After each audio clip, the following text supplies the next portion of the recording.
तू मुझे नवाजे तेरा कर्म है वरना तेरी रहमतों का बदला मेरी बंदगी नहीं। काशी टीवी देखने वाले सारे व्यूअर्स ने मेरे बलबीर कौर रंधावा ਵੱਲੋਂ सत श्री अकाल सलाम नमस्ते एंड जय गुरुदेव।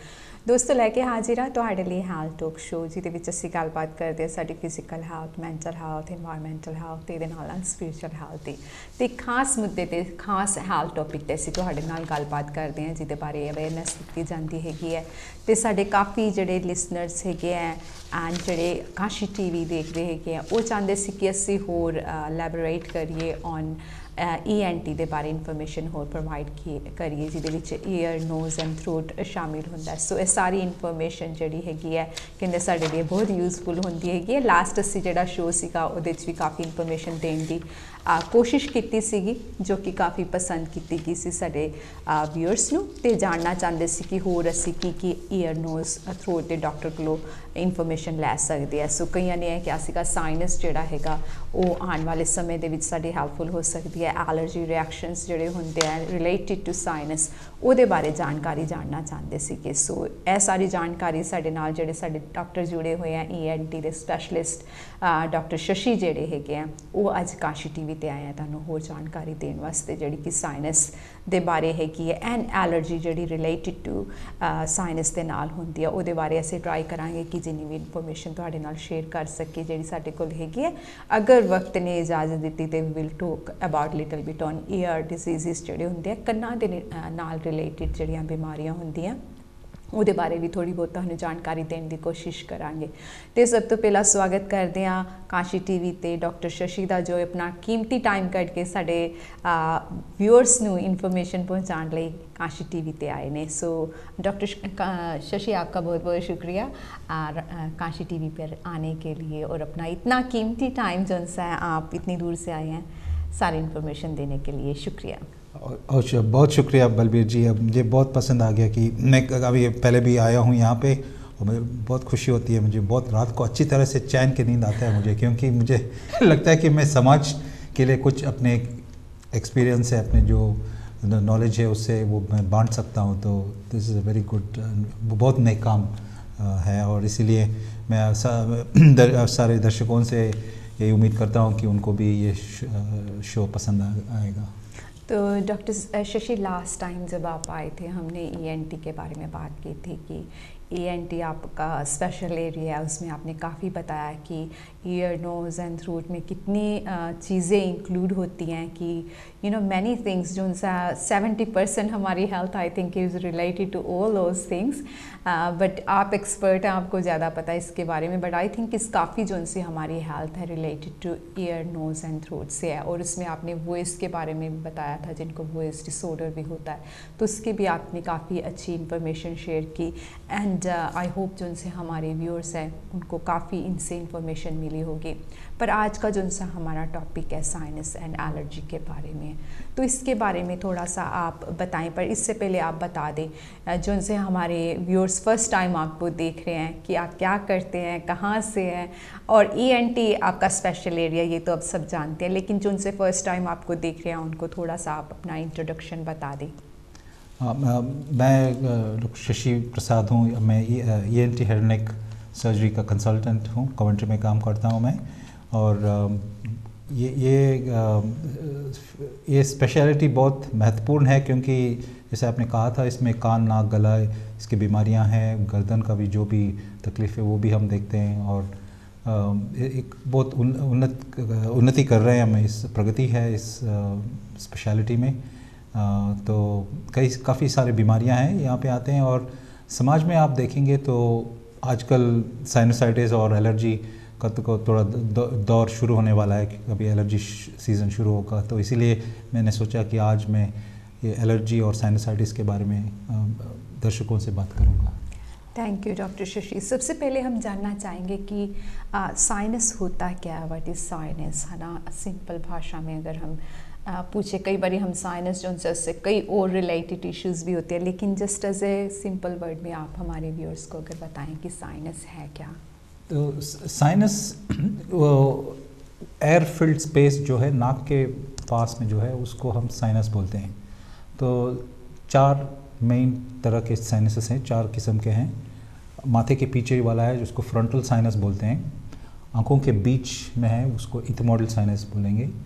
आँख के नीचे है, गले के पीछे वाला है उसको मैक्सिलरी साइनस है, और फिर एकदम पीछे सर के अंदर जो हमारे ब्रेन के पास में जो है उसको स्फीनोइड साइनस बोलते हैं। इस तरह से 4 तरह के साइनसेस हैं।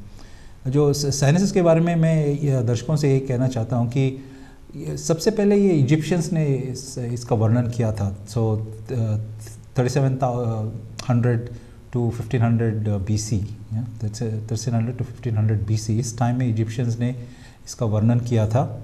और जब वो ममीफिकेशन करते थे, आप सबको पता है कि ममीफिकेशन करते थे कि तो अपने ये जो शरीर है ताकि वो कई सालों तक रहे। तो जब ममीफिकेशन करते थे उन्होंने क्या किया, वो इसका उसने वेरी डिस्क्राइब किया है कि वो जो ब्रेन वो नाक के ज़रिए निकाल के फिर उसके बाद ममीफिकेशन करते थे। तो इससे ये कह सकते हैं हम कि इजिप्शियन सबसे पहले साइनस का ऑपरेशन किए थे, सबसे पहले ऑपरेशन उन्होंने किया एक किस्म से। हाँ और साइनस जो है इसको हिपोक्रेटिस जो है वो इसके बारे में भी वर्णन किए हैं। और हिपोक्रेटिस जो है, अभी जब हम मेडिकल स्कूल से ग्रेजुएट करते हैं तो हम हिपोक्रेटिस ओथ हर डॉक्टर लेता है कि हम मरीज़ का सही तरह से ख्याल रखेंगे। तो वो Hippocrates who is the father of medicine, वो साइनस के बारे में लिखा था कि this is important for production of voice. तो जैसे मैंने पिछले टॉक शो में कहा था कि हमारे आवाज़ की पेटी से जो आवाज़ निकलती है वो एकदम सा वो एक बेसिक टोन रहता है, लेकिन जब ये आवाज़ नाक और साइनसेस में आता है तो एक रेजोनेंस जैसा बन जाता है। खासकर अगर लोग नाक से बात करते हों या नाक से गाते हों कोई किस्म के सिंगर, तो उसके लिए काफ़ी अहमियत रखती है ये साइनसेस। इसके अलावा क्या होता है कि जो हम सांस लेते हैं, जो बाहर का टेम्परेचर अभी मैं चेक कर लिया 11-12 डिग्री सेल्सियस है, लेकिन जब ये हवा अंदर हमारे फेफड़ों में जाएगा तो सब ठप बंद हो जाएगा। तो इसलिए अंदर एक एयर कंडीशनर जैसा होनी चाहिए। तो जो टेम्परेचर 11 डिग्री से 37 डिग्री सेल्सियस तक ये जो साइनस और नाक के जो लाइनिंग है वो मदद करता है इसमें। इसके अलावा ह्यूमिडिटी भी है, जो बाहर के हवा बहुत खुश्क रहता है तो सिर्फ 30 to 40% ह्यूमिडिटी रहता है, लेकिन जब यह नाक के ज़रिए अंदर जाएगा तो इट शुड बिकम 80 और 90%। तो इसलिए ये साइनसेस काफ़ी काम आता है। इसके अलावा सूंघने में भी साइनस मददगार होता है। एक और साइनसेस का एक फंक्शन ये है कि वो हमारे चेहरे में, सर में काफ़ी सारी हड्डियां हैं, लेकिन ये साइनसेस क्या करते हैं, ये चेहरे का जो वज़न है उसको कम करता है। तो this is also another use of the sinuses. So काफ़ी महत्वपूर्ण है ये साइनसेस, लेकिन कभी कभी अब बंद हो जाता है तो लोगों को इसका बीमारी पड़ जाता है और शायद काफ़ी ख़राब हालत बहुत ख़राब हो जाता है तब। जी। और जब तक कुछ ऐसा होता नहीं, हमें इस बीमारी के बारे में पता भी नहीं लगता। जैसे हमारे काफ़ी व्यूअर्स है वो जानना चाहते हैं साइनस के बारे में और एलर्जी, क्योंकि वी ऑल सफ़र। और जब तक किसी चीज़ के बारे में हमें हो ना ट्रीटमेंट की, फिर हमें ज़रूरत नहीं पड़ती। इस वजह से I think lots of people suffer with sinus and allergy जो है उसके कंबाइंड जो सा कम्बिनेशन है उससे काफ़ी लोग सफ़र करते हैं। तो इसीलिए आपको बुलाया था कि जो सी जानकारी आप देंगे वो ग्रहण की जाएगी और जो से हमारे लिसनर्स हैं और जो उनसे देखने वाले हैं वो अच्छी एक इन्फॉर्मेशन अपने लिए ले सकते हैं और अपने डेली यूज़ में भी यूज़ कर सकते हैं, क्योंकि कई ट्रीटमेंट्स जो आप बताएंगे वो हम डेली यूज़ करें तो वो साइनस से थोड़ा बचाव कर सकते हैं। तो थोड़ा सा जानेंगे कि जो से हमारे जब साइनस किसी को होता है, जैसे काफ़ी इसका जो सा हमारे लिए काफ़ी लाभदायक है, जो उसके राइट तरीके से जो साइनस के प्रिकॉशन हम करें, उसकी देखभाल करें तो हम इससे कई बीमारियों से बच भी सकते हैं। बट कौन से कॉजेज़ कौन से होते हैं कि जब ऐसा साइनस होता है जिनको? साइनस का सबसे पहला कॉज ये है कि कुछ स्ट्रक्चरल प्रॉब्लम्स। तो नाक के जो अंदर सेप्टम जो बोलते हैं, बीच नाक, हमारा नाक ऑब्वियसली एक नाक है लेकिन उसके 2 हिस्से हैं। सो इसके नाक के बीच वाले हिस्से में एक सेप्टम जो बोलते हैं उसको, वो सेप्टम अगर टेढ़ा हो और उसके अलावा इसके साइड में भी कुछ 3 किस्म के ये हड्डियां हैं, और ये हड्डियां अगर थोड़ा बड़े हुए हो या किसी वजह से सूजे हुए हों तो क्या होता है कि साइनस में हवा ठीक तरह से नहीं जाएगा और अंदर से जो म्यूकस है वो बाहर की तरफ नहीं आएगा। तो इसकी वजह से क्या होता है, जैसे हम हमारे एक मान लीजिए वॉश बेसिन में ये पाइप बंद हो गया होगा तो पानी वहाँ पे जम जाता है, और जब पानी जम जाएगा तो क्या होता है कि वहाँ पे ये फंगस या मॉस ऐसे जाएगा ना। उसी तरह हमारे नाक के अंदर भी सेम कॉन्सेप्ट है कि ये एनाटॉमिकल प्रॉब्लम्स।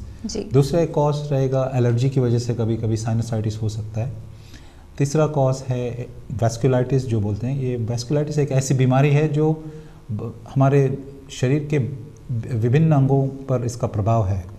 आँख में हो सकता है, इसके नाक में और साइनसेस में है, कभी कभी इसका ये हमारा लंग्स फेफड़ों में होगा, कभी किडनी में होगा इसका असर, घुटनों में होता है।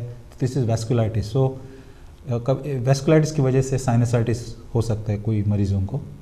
और ये ख़ासकर जो हमारे चेहरे वाला पीछे वाला हिस्सा है यहाँ पे, वहाँ पे अगर कोई दांत में कोई इन्फेक्शन हो, कभी कभी दांत की इन्फेक्शन से भी साइनसाइटिस हो सकता है। और एक और वजह ये है कि इम्यून डेफिशिएंसी हो अगर किसी को, मान लीजिए ये पैदाइश हो कंजेनिटल या एक्वायर्ड बोलते हैं को, जो हर कोई को पता है कि acquired immuno deficiency syndrome, AIDS, HIV। तो ये इम्यूनो डेफिशिएंसी स्टेट है जिससे लोगों को बार बार साइनस इन्फेक्शन हो सकता है। तो ये 5-6 वजह हैं जिससे साइनसाइटिस होता है लोगों में। So there is can be और भी काफ़ी रीज़न हो सकते हैं, बट मेन ये। तो इनके सिम्टम्स कैसे पता लगता है भी किसी को साइनस है कि फ्लू है या कोल्ड हुआ है, क्योंकि ये इनके साइन तो डिफरेंट होंगे ना कंपेयर टू साइनस जो हम एवरीडे आप देखते हो, जो ज़्यादा मात्रा में लोग आते हैं आपके पास कि हमें है ना, जब GP से रिफेरल होते होंगे जो भी है ना, तो उस टाइम पे जो उनसे आपके पास पेशेंट आते हैं, ज़्यादा अधिकतर देखने में कौन से साइन आते हैं कि ये साइन डेफिनेटली जो उनसे साइनस के हैं? साइनस के मेन डिस्टिंग्विशिंग फीचर जो फ्लू और कोल्ड, कॉमन कोल्ड में नहीं है, वो है प्रेशर सेंसेशन और वो पेन और प्रेशर सेंसेशन। तो हर कोई ये महसूस किया होगा, मान लीजिए आपको सर्दी ज़ुकाम हो, शुरू में कैसे सर्दी ज़ुकाम जब शुरू होता है तो नाक बंद रहता है, नाक से पानी निकलता है, कभी कभी ये पानी पीछे गले में जाता है। लेकिन इससे क्या होता है, कभी कभी अंदर जो है साइनस के जो ड्रेनेज है वो सब सूज जाता है और वहाँ पे वो ठप हो जाता है। तो इसकी वजह से क्या होता है, जो म्यूकस बनता है वो सब अंदर जम जाएगा, उसकी वजह से अंदर से प्रेशर बढ़ता है, तो हेडेक होगा। और फिर वो प्रेशर सेंसेशन, ये pressure sensation is very typical thing of sinusitis. और साइनसेस जहाँ भी हो उसके अनुरूप सिम्टम्स होगा। मान लीजिए अभी फ्रंटल साइनस जो है हमारे माथे के पीछे है, तो इसको कोई ये इन्होंने ये महसूस किया होगा, इट्स कॉल्ड ऑफिस हेडेक और ऑफिस प्रेशर। तो क्या होता है, सुबह उठते के टाइम में काफ़ी वो सर भारी जैसा लगता है, सामने झुकने से या खांसी करने से ये दर्द और भी बढ़ जाएगा। कभी आँखों के बीच वाला हिस्से में प्रेशर या दर्द होगा, ये इथमोडल साइनसिस की वजह से वो आँख में भी दर्द होगा, या आँख के पीछे वाले हिस्से में भी दर्द हो सकता है इसके लिए।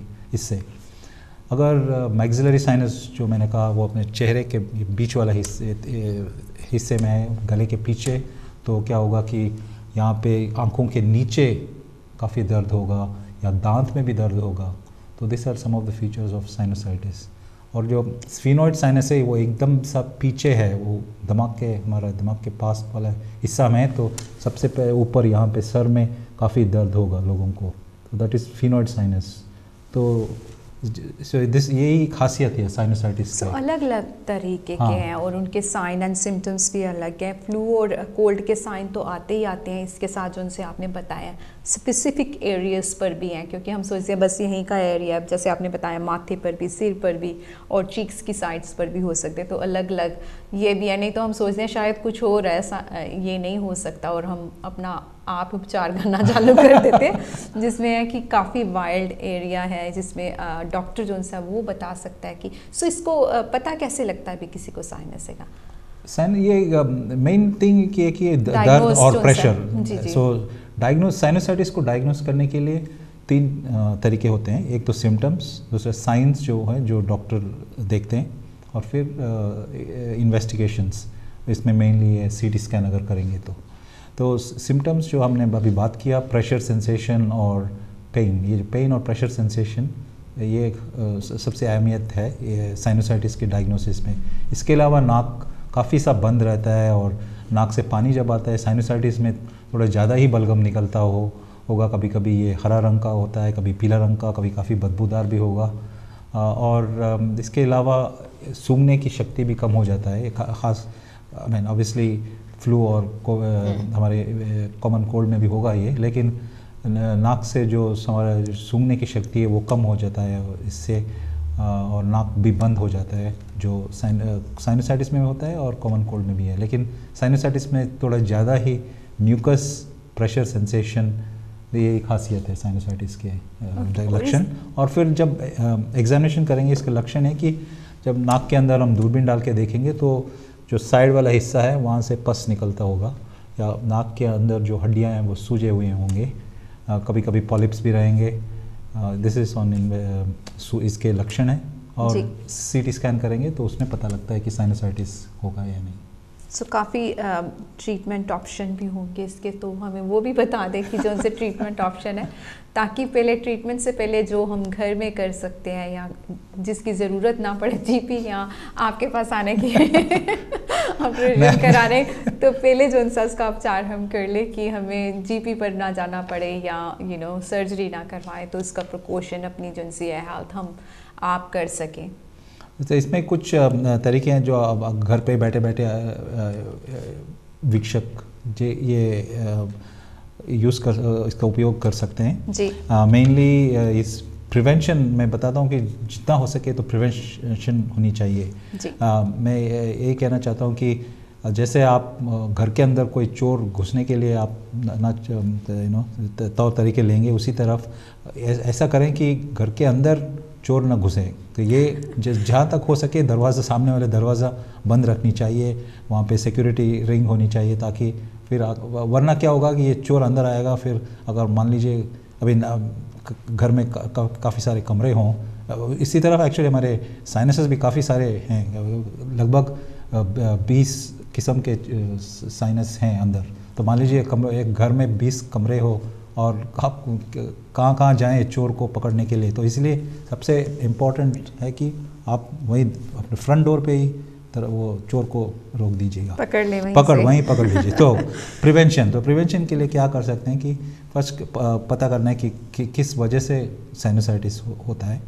दूसरी बात, एक सॉल्यूशन है जो मेनली नमक का पानी है, लेकिन उसमें आप घर बैठे बैठे बना सकते हैं। आप उबला हुआ पानी को थोड़ा ठंडा करके ल्यूकवार्म वाटर में उसमें 1/4 टीस्पून ऑफ ये नमक, उसके बाद 1/4 टीस्पून ऑफ शुगर, और फिर 1/4 to 1/2 teaspoon full of baking soda, sodium bicarbonate डाल के इसको अच्छी तरह से मिक्स कर लें। और फिर ये सॉल्यूशन जो घर में बैठे आप हर दिन 2 बार, कम से कम 5 या 10 मिनट के लिए, जैसे हम दांत साफ़ करते हैं उसी तरफ 2 बार नाक में ये सॉल्यूशन डाल के सब इसको साफ़ कर सकते हैं। इससे क्या होगा कि जो अंदर जो मैल है, अंदर जो बैक्टीरिया और माइक्रो ऑर्गेनिजम्स जो हैं वो वहीं रहेंगे और बाहर आ जाएंगे और साइनसेस के अंदर घुस नहीं पाएंगे। तो दिस इज़ क्वाइट इम्पोर्टेंट।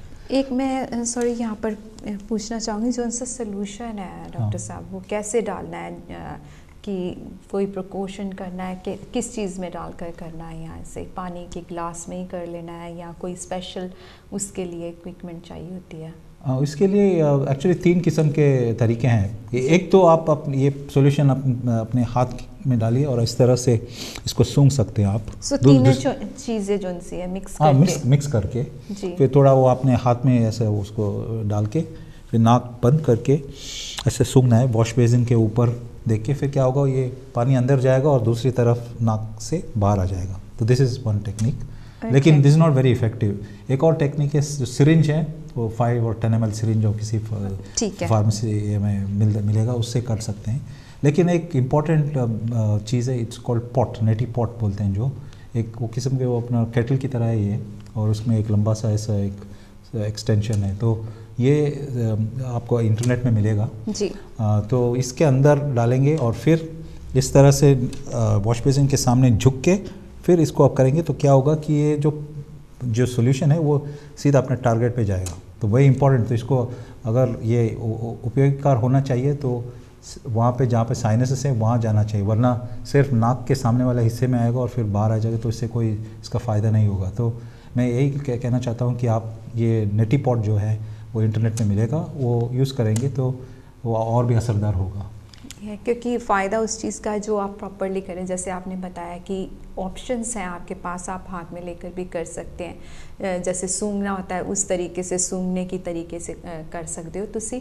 नहीं तो तुसी जड़ी पॉट होंदी हो वो स्पैशली पॉट जड़ी हैगी तुसी फार्मेसी तो ले सकते हो, या एमेजोन या होर कई जड़ियाँ हैगियां जगहां उत्थों दी मिलदी है, वो तुसी लैके वो सोल्यूशन ਉਹਦੇ ਵਿੱਚ ਪਾ ਕੇ ਫਿਰ ਇਸਤੇਮਾਲ ਕਰ ਸਕਦੇ ਹੋ ਨੱਕ ਦੇ ਵਿੱਚ, ਜੋ ਕਿ ਤੁਸੀਂ ਦਿਨ ਦੇ ਵਿੱਚ 2 ਵਾਰੀ ਕਰਨਾ ਹੈ। ਜਿੱਦਾਂ ਆਪਾਂ ਦੰਦ ਵਗੈਰਾ ਸਾਫ਼ ਕਰਦੇ ਆ ਸਵੇਰੇ ਤੇ ਰਾਤ ਦੇ ਟਾਈਮ ਤੇ ਇਹ ਵੀ ਇਸੇ ਤਰੀਕੇ ਦੇ ਨਾਲ ਜੇਕਰ ਤੁਸੀਂ 2 ਵਾਰੀ ਆਪਣੇ ਨੱਕ ਨੂੰ ਸਾਫ਼ ਕਰਦੇ ਹੋ ਤੇ ਇਹ ਜਿਹੜੀ ਪ੍ਰੋਬਲਮਸ ਹੈਗੀਆਂ ਉਹਦਾ ਹੱਲ ਪਾ ਸਕਦੇ ਹੋ।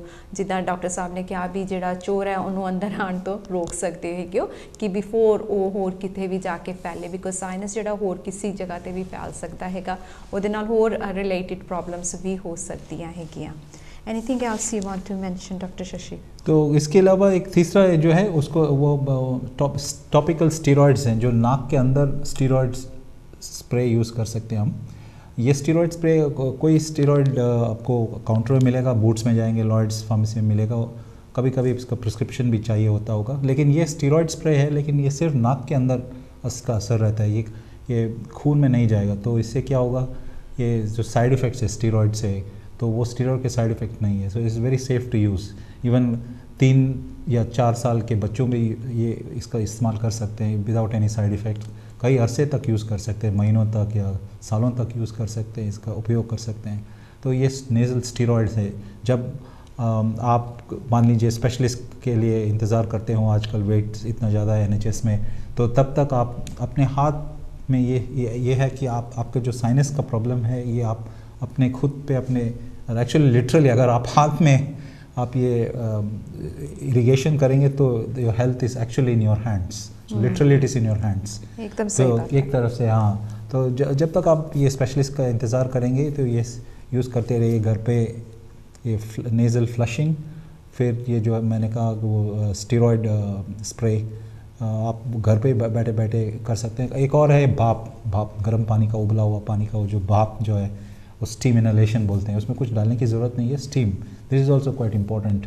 ये सब बड़ी आसान तरीके हैं, इससे it's very simple techniques to make use of. वैसे भी जो सी भाप है हम काफ़ी बार हमें बताया जाता है फ्लू वगैरह में भी लेते हैं, तो आई थिंक अगर जैसे 3 जो से उपचार 3 ਜਿਹੜੇ उपचार ਜਿਹੜੇ डॉक्टर साहब ने दसे जेकर ਅਸੀਂ ਲੈਂਦੇ ਆ ਤੇ ਉਹ आई थिंक ਅਸੀਂ ਕਾਫੀ ਹੱਦ ਤੱਕ ਆਪਣੀ ਜਿਹੜੀ ਨੋਜ਼ ਹੈਲਥ ਨੂੰ ਬੈਟਰ ਬਣਾ ਸਕਦੇ ਆ, ਐਂਡ ਸਾਨੂੰ ਹੋ ਸਕਦਾ ਹੈ ਡਾਕਟਰ ਤੇ ਜਾਣ ਦੀ ਲੋੜ ਨਾ ਪਏ, ਕਿਉਂਕਿ ਅਪਾਇੰਟਮੈਂਟ ਪੀਰੀਅਡ ਜਿਹੜਾ ਹੁੰਦਾ ਹੈ ਉਹ ਕਾਫੀ ਲੰਬਾ ਹੋ ਜਾਂਦਾ, ਤਦ ਤੱਕ ਸਿਹਤ ਜਿਹੜੀ ਹੈ ਜ਼ਿਆਦਾ ਖਰਾਬ ਹੋ ਜਾਂਦੀ ਹੈ। ਸੋ ਜਿਹੜੀ 3 ਚੀਜ਼ਾਂ ਇਹਨਾਂ ਨੇ ਦੱਸੀਆਂ ਹੈਗੀਆਂ ਉਹ ਅਗਰ ਅਸੀਂ ਅਪਣਾਉਂਦੇ ਆ ਤੇ ਸਾਈਨਸ ਤੋਂ ਕਾਫੀ ਹੱਦ ਤੱਕ ਅਸੀਂ ਰਾਹਤ ਪਾ ਸਕਦੇ ਹਾਂ, ਜਦ ਤੱਕ ਸਾਡੀ ਅਪਾਇੰਟਮੈਂਟ ਨਹੀਂ ਆਉਂਦੀ ਤੇ ਡਾਇਗਨੋਸ ਦਾ ਜਦੋਂ ਹੋ ਜਾਏ ਫਿਰ ਉਸ ਤੋਂ ਬਾਅਦ ਜਿਹੜੀ ਵੀ ट्रीटमेंट हो वो करनी है। पर हो सकता है कि तुम ट्रीटमेंट की लोड़ ना पाए, क्यों डॉक्टर शशि? हो सकता है कि इन 3 चीज़ों से ही आराम आ जाए। इससे आराम से। अब कोई ये एक और बात है कि ये कम से कम 3 या 4 महीने के लिए आप इसका उपयोग करना है, क्योंकि ये ऐसा नहीं कि ये कोई मैजिक बुलेट जैसा है कि फ़ौरन इसको डाल दो और ठीक हो जाएगा।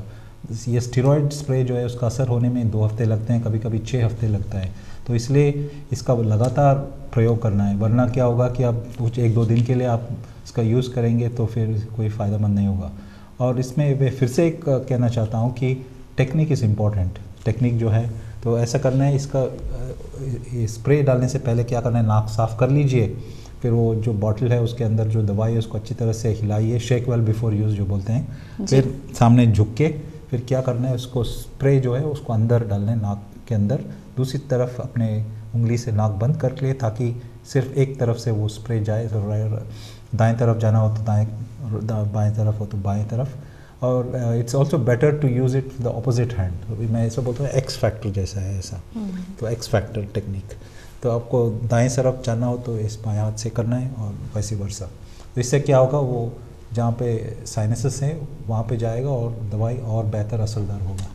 That is also important. The technique is important. Yeah, that's very and true. Patience and technique.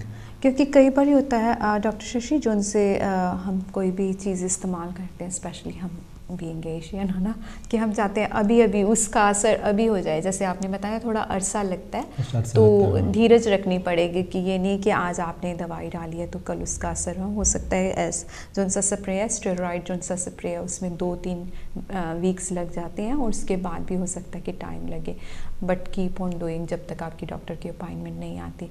And हो सकता है अपॉइंटमेंट की ज़रूरत भी ना पड़े।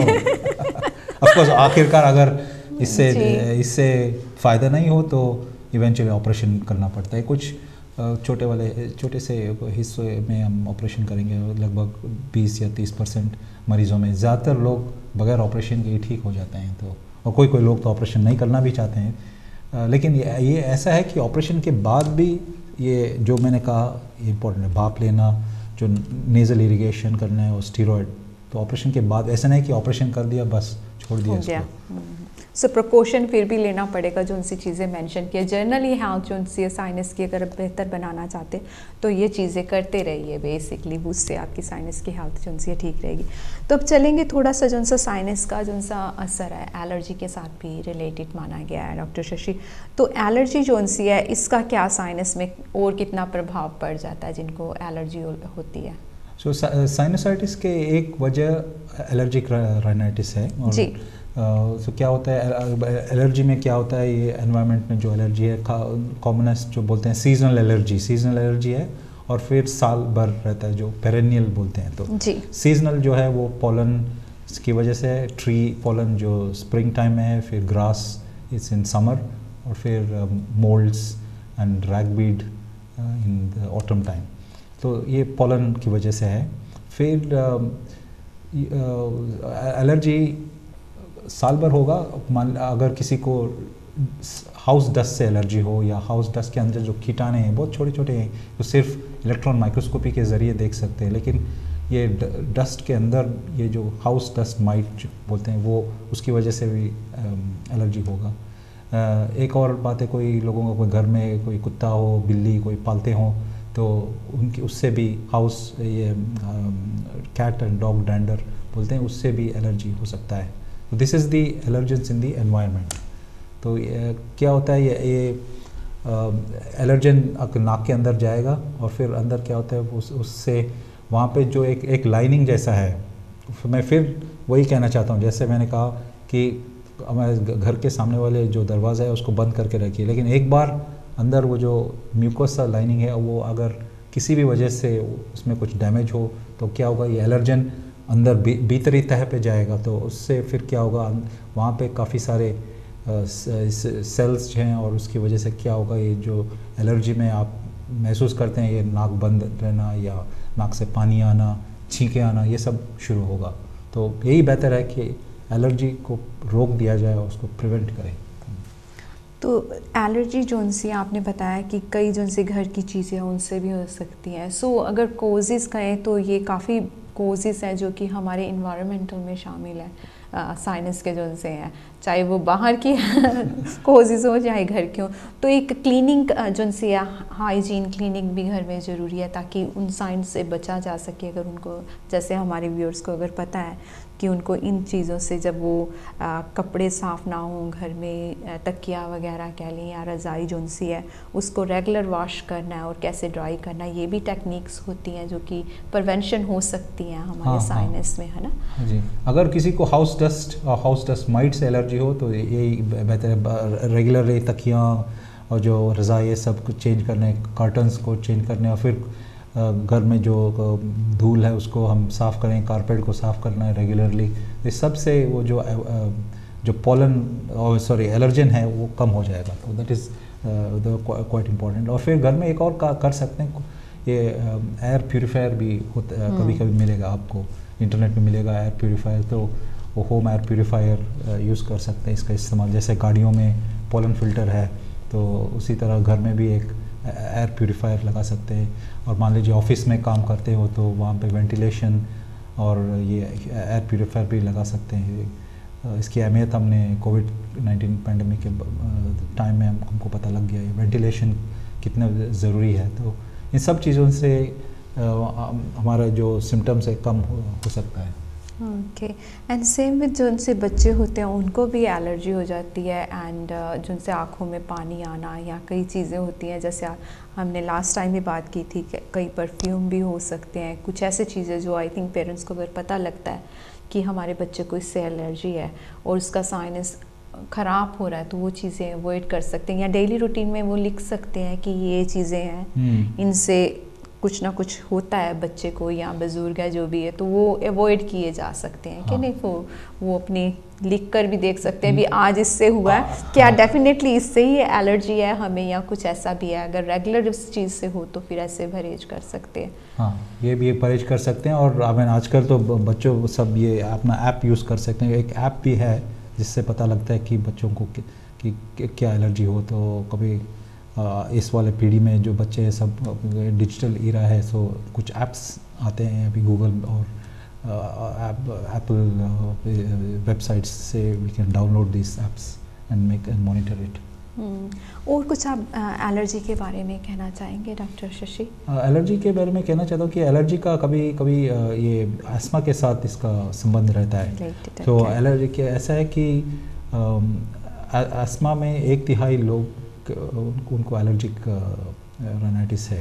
तो इसलिए it's important to control allergic rhinitis. अगर एलर्जिक राइनाइटिस का सही तरह से इलाज ना हो तो क्या होगा, अस्थमा अटैक्स भी ज़्यादा होंगे और कभी कभी अस्पताल में भर्ती होना पड़ता है। और ऐसा माना जाता है कि आजकल के ज़माने में बिकॉज एलर्जी बढ़ गया है तो अस्थमा के जो हॉस्पिटलाइजेशन है वो 17% बढ़ गए हैं आजकल। तो it is important for that. और अगर किसी को एलर्जी का प्रॉब्लम हो तो उनका जो COPD है, ब्रोंकिएक्टेसिस का जैसा कोई प्रॉब्लम हो या ब्रोंकियल आस्थमा जो है ये भी और बिगड़ सकता है। इसलिए ये इम्पॉर्टेंट कि एलर्जी को ठीक तरह से अगर इसका इलाज हो तो आस्थमा का भी इलाज हो सकता है। सो ऑल कंबाइन, बहन भाई हैं, सारे प्यार से रहेंगे तो ठीक रहेगा। सो अब तो हमने बात की थी साइनस एंड एलर्जी की, थोड़ी सी बात कर लेते हैं ईयर कंडीशंस जो उनसे होती हैं। आप स्पेशलाइज्ड इस एरिया में है, काफ़ी बड़ा ये भी कानों का भी हम सिर्फ कहते हैं कान है, पर इसमें कितनी लेयर्स हैं, क्या क्या इसके बीच में, सो मैनी थिंग्स है ना। तो उसके बारे में मैं जानना चाहूँगी कि जो उनसी एयर कंडीशन जो उनसी आप ट्रीट करते हैं, कैसे कैसे पेशेंट आपके पास आते हैं, कौन सी ईयर की कंडीशन लेकर आते हैं कि जैसे गाड़ी के जिनसे हम जाते हैं ना गैरेज, ये है हमारी गाड़ी को, कान के जिनसे हैं तो कान के ऐसा है कान कि के डॉक्टर कान के डॉक्टर। तो आप मान लीजिए इसको, आप एक घर को ऐसे उल्टा रखे हैं, ठीक है, उसमें बेसमेंट है, फिर ग्राउंड फ्लोर है, फिर एटिक। तो इसको इसी तरफ बाहर वाला कान का हिस्सा है जो आउटर ईयर, मिडिल वाला है मिडिल जो आपका मेन ग्राउंड फ्लोर जैसे इसको मिडिल ईयर, और फिर एटिक, उसको एटिक ही बोलते हैं, जैसे एटिक हमारे घर में एटिक रहता है तो वो inner ear. So that inner ear की बीमारी हो सकती है। सो कान के 3 हिस्से हैं। सो बाहर वाला कान, बीच वाला कान और अंदर वाला कान है। सो बाहर वाले कान के हम ज़्यादातर मैं अपने प्रैक्टिस में देखता हूँ मरीज़ को क्या होता है, ये इन्फेक्शन बाहर कान के बाहर वाला हिस्सा में इन्फेक्शन होता है जी। और क्या होता है, लोग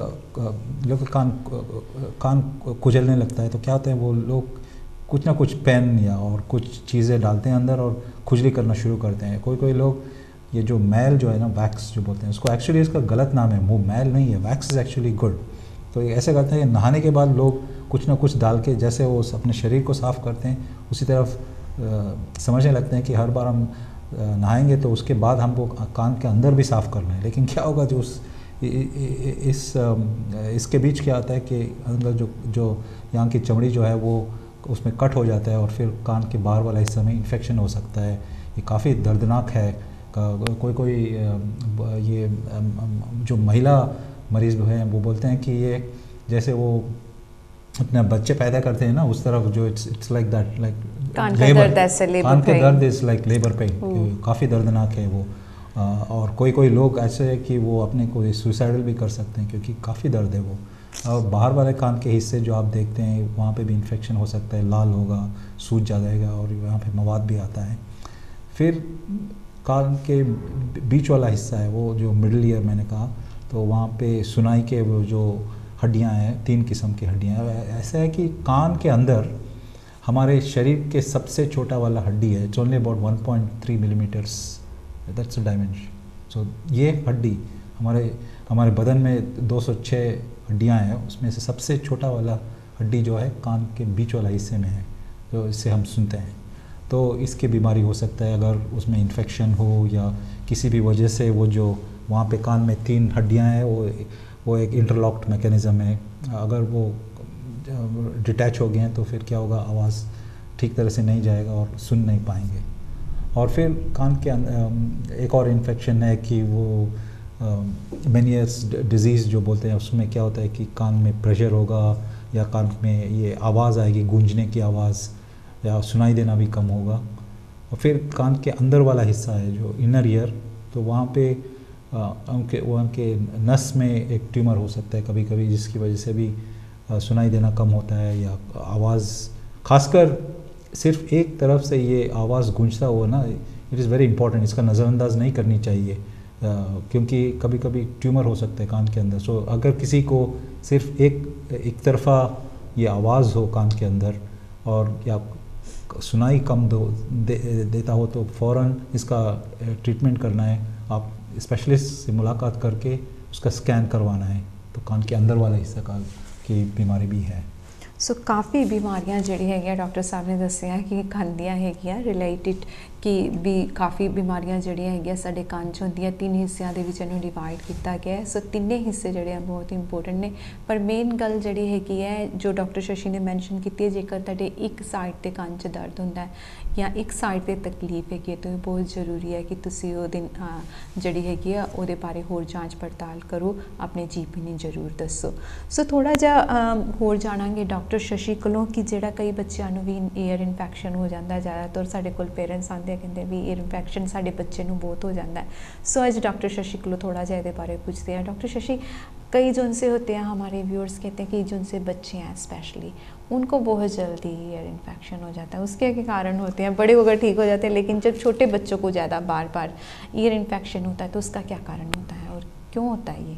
ये इन्फेक्शन इसलिए होता है क्योंकि उनका इम्यून सिस्टम बच्चे का उतना अच्छा नहीं है जैसे बड़ों में होता है। तो इसी वजह से क्या होता है, जो पहले 6-7 महीने माँ का दूध है जो उसमें एंटीबॉडीज़ हैं, तो उससे बच्चों को रक्षणा मिलती है। लेकिन उसके बाद क्या होता है, 6 महीने के बाद जब से वो माँ की दूध लेना कम करेंगे या कभी कभी आजकल लोग कोई ब्रेस्ट फीडिंग भी नहीं करते हैं, तो इससे क्या होता है बच्चों को इन्फेक्शन ज़्यादा होने की संभावना है। क्योंकि एक्चुअली माँ का दूध इसलिए ज़रूरी देना है क्योंकि उसमें वो एंटीबॉडीज़ है कान में इन्फेक्शन होने से रोकने के लिए।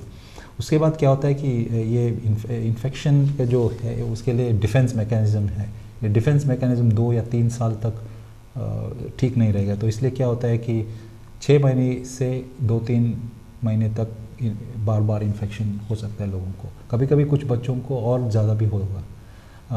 जैसे आपने कहा कि जैसे बड़े हो जाएंगे तो इन्फेक्शन कम होता है। एक और वजह यह है कि हमारे नाक के पीछे वाले हिस्से से कान तक एक ट्यूब है जो इसको यूस्टेशन ट्यूब बोलते हैं जी। तो ये यूस्टेशन ट्यूब जब एडल्ट्स में ऐसा रहता है तो इन्फेक्शन आसानी से नहीं जाएगा, लेकिन बच्चों में ऐसा रहेगा। तो इससे क्या होता है कि आसानी से नाक और साइनस नाक वाले पीछे वाले हिस्से फेरिंग्स जो बोलते हैं उससे आसानी से इन्फेक्शन नाक या पीछे वाले हिस्से से आसानी से ये कान में जाएगा। तो इसीलिए क्या होता है कि बार बार इन्फेक्शन होता है लोगों को, कभी कभी 6-7 सालों के तक। उसके बाद ये फिर से ऐसा टेढ़ा हो जाता है तो इन्फेक्शन होने का चांसेस कम है। सो डॉक्टर साहब, आपने बात की थी जैसे जो ईयर वैक्स होती है एक्चुअली हमारी प्रोटेक्शन होती है और हम बाहर भी जाते हैं कान में तीले मारने वाले मिले थे और कई चीज़ें हैं कि कान साफ कर लो। क्या वो राइट होता है कि जो सी वैक्स हमें निकालनी चाहिए कि नहीं निकालनी चाहिए? क्या रीज़न होता है? कई बार डॉक्टर से स्पेशलिस्ट के पास भी जाते हैं वैक्स रिमूव कराने के लिए भी, तो वो क्या वैक्स है क्या, ये तो पहले बताएं हमें, क्यों हमारे लिए ज़रूरी है या नहीं ज़रूरी है, ये भी बता दें। Wax is important. तो हमारी जो शरीर है ये अब प्रकृति का बहुत ही बड़ी अनोखी चीज़ है ये जी। हमारे शरीर के अंदर जो भी है बड़ी सोच समझ के है, उसको ये वैक्स का भी उसका एक अहम हिस्सा है, महत्वपूर्ण हिस्सा है। ये इज़ ऑल्सो डिफेंस शील्ड। तो क्या होता है ये कान के बाहर वाले वो जो स्किन है वहाँ से ये वैक्स बनता है और उसमें कुछ एंजाइम्स हैं और वो पीएच भी एक करते हैं, वो एसिडिक, वो जैसे स्टमक में एसिड पता है आपको, एसिड से क्या होता है कि acid is good to prevent infection, तो ये एसिडिक होगा ये जो मैल, इसका actually it's a wrong name कि मैल करेंगे तो लोगों में ये उनके दिमाग में ये जमा रहता है कि जो मैल है इसको निकालना है, लेकिन एक्चुअली ये हमारी सुरक्षा करता है ये वैक्स, तो निकालने की कोई ज़रूरत नहीं है।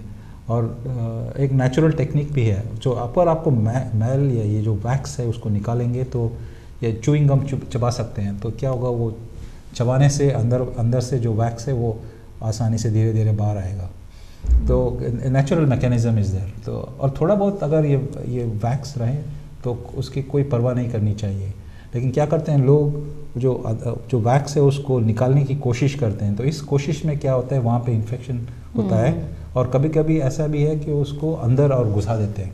जब ये अंदर घुस जाता है तो हमारा टिम्पैनिक मेम्ब्रेन जो है तो उसके अंदर जाके वो जम जाता है, तो उससे क्या होता है फिर सुनाई देना बंद हो जाएगा, so that is a problem. तो उसको ऐसे ही छोड़ दें आप, उसको कोई जैसे नाक मुंह के अंदर, मुंह तो हम साफ़ करते हैं दांत मंजन के टाइम, लेकिन ऐसा नहीं कि हम वहाँ जाके वो टंग स्क्रैपर से वो टॉन्सिल का एरिया निकाल के तो करें। नाक कोई लोगों की ये भी आदत है कि वो नाक के अंदर भी साफ़ करते हैं, पता नहीं क्यों, क्योंकि इसकी ज़रूरत भी नहीं है, क्योंकि हर कोई चीज़ का उसका एक अहमियत है, तो इसको अपने उसको वो वैक्स जो है उसको उसके हाल पर ही छोड़ दें आप। ये ठीक है, छूने से छूना मना है बस। नाक और कान को छूना मना है क्योंकि ਆਟੋਮੈਟਿਕਲੀ ਜਿਹੜੀ ਚੀਜ਼ਾਂ ਨੇ ਨੱਕ ਦੇ ਵਿੱਚ ਜਾਂ ਕੰਨ ਦੇ ਵਿੱਚ ਆਪਣੇ ਆਪ ਪਰਮਾਤਮਾ ਨੇ ਇਸ ਤਰੀਕੇ ਦੇ ਨਾਲ ਸਾਡੀ ਬੋਡੀ ਬਣਾਈ ਹੈ ਕਿ ਉਹ ਆਪਣੇ ਆਪ ਜਿਹੜੀ ਵੈਕਸ ਦੀ ਜ਼ਰੂਰਤ ਹੈ ਬਾਹਰ ਆਉਣ ਦੀ ਉਹ ਆ ਜਾਂਦੀ ਹੈਗੀ ਹੈ। ਤੇ ਨੱਕ ਦਾ ਵੀ ਟਰਾਈ ਕਰੋ ਕਿ ਨੱਕ ਜਿਹੜਾ ਹੈਗਾ ਆਪਣੇ ਆਪ ਸਾਫ਼ ਹੋ ਜਾਂਦਾ, ਨੂੰ ਸਾਫ਼ ਕਰਨ ਦੀ ਕੋਸ਼ਿਸ਼ ਨਾ ਕਰੋ। ਇਸ ਤੋਂ ਇਲਾਵਾ ਮੇਨ ਹੈਗੀ ਹੈ ਗੱਲ ਜਿਹੜੀ ਕਿ ਵੈਕਸ, ਕਈ ਲੋਕ ਕਹਿੰਦੇ ਵੀ ਸਾਡੇ ਕੰਨ 'ਚ ਵੈਕਸ ਬਹੁਤ ਜ਼ਿਆਦਾ ਹੋ ਜਾਂਦਾ ਤੇ ਸਾਨੂੰ ਕੱਢਣਾ ਪੈਂਦਾ। So when somebody has told to wax clean करवाने के लिए जब डॉक्टर के पास जाते हैं, वो कौन सी अवस्था होती है? Why some people have to, क्या उनकी वैक्स अपने आप क्लीन नहीं होती? जैसे आपने बताया कि नेचुरली हमारी जो उनसी बॉडी है इज़ मेड दैट वे, पर कई लोगों को जाना पड़ता है। वो कौन से लोग होते हैं जिनको वैक्स क्लीन करवानी पड़ती है? वो मान लीजिए किसी एनाटॉमिकल प्रॉब्लम हो तो वो कान के जो ईयर कैनाल जो है वो थोड़ा बहुत टेढ़ा मेढ़ा हो, वैसे भी टेढ़ा है, अगर आपको कान को उसको सीधा करना है तो आपको कान को इस तरफ खींचेंगे तो सीधा हो जाएगा। लेकिन कुछ लोगों में ऐसा है कि उधर कुछ वो टेढ़ा है और बाहर आने की कोई दिक्कत हो वैक्स को जी।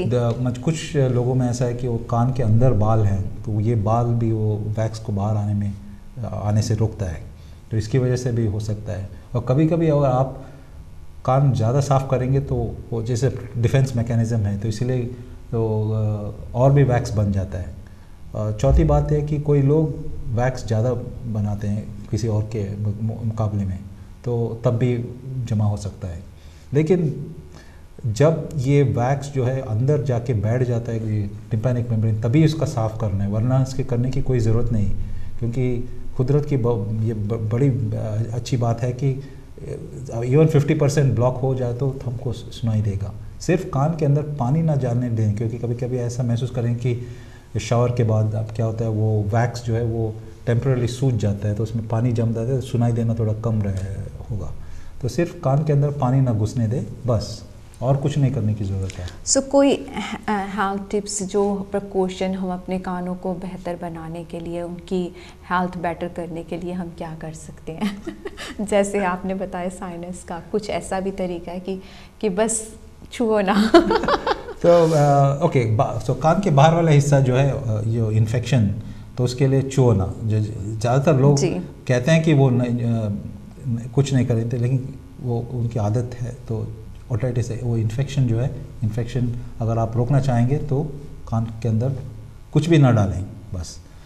और फिर एक और बात है ये लाउड साउंड्स जो आपसे हैं, तो prevention is also if you avoid exposure to loud sound जो क्लब्स में हो या कोई जॉब्स में ऐसा है कि ऑक्यूपेशन आप देखे होंगे एयर ट्रैफिक कंट्रोलर ये मफलर डालते हैं, या कुछ इंडस्ट्रीज़ में मशीनरी की नॉइज़ है तो वो हियरिंग डिफेंडर्स पहननी चाहिए।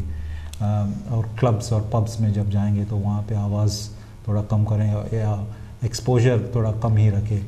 और कभी ऐसा होता है कि बहुत लाउड नॉइस की वजह से क्या होगा, सुनाई देना एकदम से बंद हो जाता है। तो this is another way to prevent exposure to very loud music, so that is also another एक प्रिवेंशन। फिर बच्चों में जो इन्फेक्शन है उसको रोकने के लिए उनका सही वक्त पे टीके लगाना चाहिए उनको। फिर माँ का दूध पिलाना है तो it will protect in the first few months of life, तो दैट विल प्रिवेंट।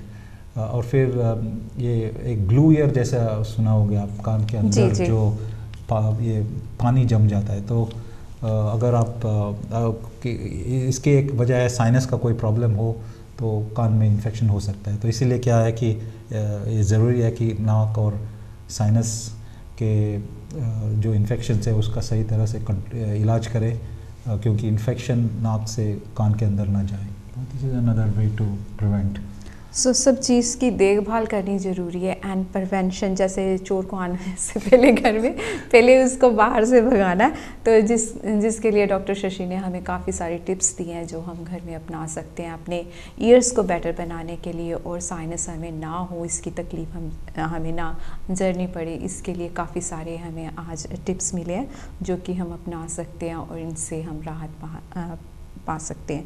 तो मेनली ये है कि जो उनसे हमारी हेल्थ है वो हमारे हाथों में है कि नहीं डॉक्टर शशि, जैसे आपने बताया। So all we need to be more aware of कि जो उनसे हमारी ईयर नोज़ एंड थ्रोट की चीज़ें हैं उन पर जब भी हमें कुछ लगे कि कुछ होने वाला है तो straight away have appointment with doctor and find out कि क्यों हो रहा है। नहीं तो आजकल गूगल पे आप सर्च करें तो मिल सकता है। अगर आपके फैमिली मेम्बर्स हैं जिनको इंग्लिश नहीं आती तो आप उनके लिए कर सकते हैं। Any last message for our listeners doctor Shashi? Last message इस मैं यही एंड में कहना चाहता हूँ कि your health is in your hands, so it is literally in your hands to prevent infection. तो prevention is better than cure. ये पहले भी लोग कहे थे, आज भी ये सही है। सो प्रिवेंशन इज़ बेटर।